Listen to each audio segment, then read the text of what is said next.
ஏசாயா எசேக்கியாவை பார்த்து சொன்னாரு, கர்த்தர் சொல்றாருப்பா, நீ என்ன பண்ண, உன் விண்ணப்பத்தை கர்த்தர் கேட்டுட்டாரு. நீ ஏன்ட்டு அழுது போல ஒண்ணுமே நடக்கல. ஆனா நீ சுவர் புறமா திரும்பி நின்று உன்னதமான தேவனை நோக்கி கதரை அழுது ஜெபிச்சிருக்கிற. உன் சத்தம் தான் என்ன திரும்பிச்சு. உன் சத்தம் கர்த்தர் கேட்டு என்ன திரும்பிட்டாரு.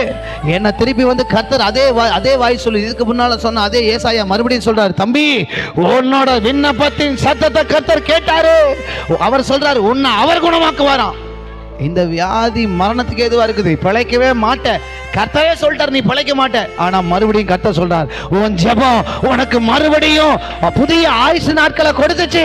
15 வருஷத்தை கர்த்தர் சொல்றார், உனக்கு 15 வருஷத்தை. அன்னைக்கே சாக வேண்டியவனுக்கு கர்த்தர் என்ன பண்ணாரு, உன் ஜெபம் என்ன பண்ணுச்சு, 15 வருஷத்தை உனக்கு கூட்டி கொடுக்குது.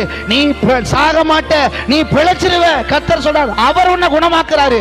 உன் வியாதி அவர் குணமாக்குவாரு. அப்படி சொன்னான்.